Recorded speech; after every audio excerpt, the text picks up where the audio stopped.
Hi friends, welcome to Virudhai Virundhu. இன்னைக்கு நம்ம சேனல்ல காரசாரமா மதுரை முனியாண்டி விலாஸ் சிக்கன் குழம்பு எப்படி செய்யறதுன்னு பார்க்க போறோம். நம்ம சேனலை ஃபர்ஸ்ட் டைம் விசிட் பண்றவங்க கீழ உள்ள subscribe பட்டனை பிரஸ் பண்ணிக்கோங்க. பக்கத்துல உள்ள பெல் ஐகானையும் பிரஸ் பண்ணிக்கோங்க. சோ முதல்ல ஒரு கடாயில 6 குண்டு வத்தல் எடுத்துக்கோங்க. சோ குண்டு வத்தல் தான் நல்லா காரமா இருக்கும். சோ அத வந்து சேர்த்துக்கோங்க.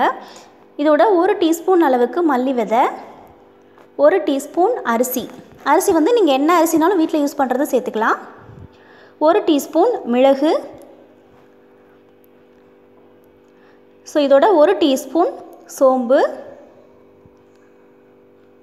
1 டீஸ்பூன் கசகசா, 1 டீஸ்பூன் பொரிகடலை, ஒரு சின்ன துண்டு பட்டை, 4-5 கிராம்பு. இதோட 1 டீஸ்பூன் அளவுக்கு துருவன தேங்காய். ஸோ இது எல்லாத்தையும் சேர்த்துட்டு சிம்லேயே வச்சு நல்லா வாசனை வர்ற அளவுக்கு நல்லா வதக்கிக்கோங்க. ஸோ இதை வந்து நீங்கள் எப்படி ஃப்ரை பண்ணுறீங்கிறத பொறுத்து தான் சிக்கனோட டேஸ்ட் இருக்குது.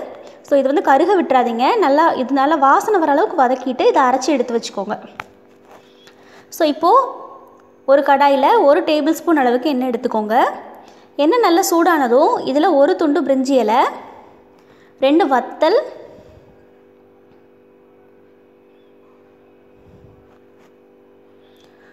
1 டீஸ்பூன் கடுகு உளுந்தம்பருப்பு சேர்த்துட்டு இது லைட்டாக பொரியட்டும்.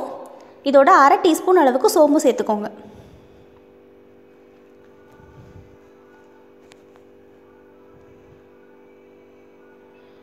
ஒரு பச்சை மிளகாயை நீல வாக்கில் நறுக்கி சேர்த்துக்கோங்க. ஸோ இப்போ ஒரு பெல்லாரி வெங்காயத்தை பொடிசை நறுக்கி எடுத்து வச்சுருக்கேன். இதை இதோட சேர்த்துக்கலாம்.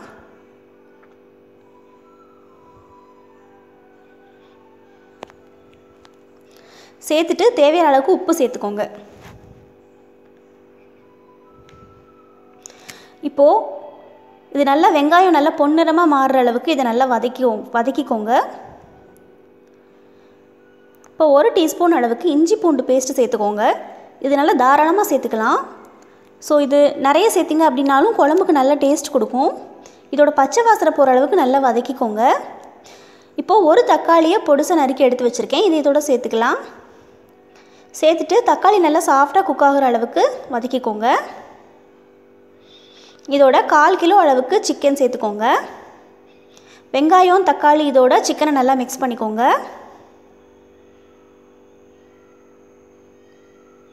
ஸோ இப்போது நம்ம முதல்ல அரைச்சி எடுத்து வச்சுருக்கிற மசாலாவை இதோட சேர்த்துக்கலாம். சேர்த்துட்டு தேவையான அளவுக்கு தண்ணி ஊற்றிக்கோங்க. ஸோ குழம்பு வந்து என்ன கன்சிஸ்டன்சியில் உங்களுக்கு வேணுமோ அந்த அளவுக்கு நீங்கள் ஊற்றிக்கோங்க. ஸோ இப்போது லைட்டாக மிக்ஸ் பண்ணிக்கோங்க. இப்போது 1/4 டீஸ்பூன் அளவுக்கு மஞ்சள் தூள் சேர்த்துக்கலாம். சேர்த்துட்டு நல்லா மிக்ஸ் பண்ணிவிட்டு இப்போ ஃபுல் ஃப்ளேமில் வச்சு குழம்பு நல்லா கொதிக்க விட்டுடலாம். ஒரு 10 நிமிஷம் அளவுக்கு நல்லா கொதிக்கட்டும். குழம்பு நல்லா வற்றி சிக்கன்லாம் நல்லா வெந்து நல்லா ரெடி ஆகிடுச்சு. ஸோ இப்போது ஒரு கை அளவுக்கு கொத்தமல்லியை நல்லா க்ளீன் பண்ணி பொடிசாக கட் பண்ணி வச்சுருக்கேன். இது இதோடு சேர்த்துட்டு லைட்டாக மிக்ஸ் பண்ணி விட்டுடலாம். அவ்வளோதான், நம்மளோட மதுரை முனியாண்டி விலாஸ் சிக்கன் குழம்பு ரெடி ஆகிடுச்சு. இந்த ரெசிபியை கண்டிப்பாக உங்கள் வீட்டில் ட்ரை பண்ணி பாருங்கள். இந்த ரெசிபி பற்றினா உங்களோட கமெண்ட்ஸை கீழே கமெண்ட் செக்ஷனில் கொடுங்க. மறக்காமல் விருதை விருந்து சேனலுக்கு சப்ஸ்கிரைப் பண்ணுங்கள். தேங்க்யூ.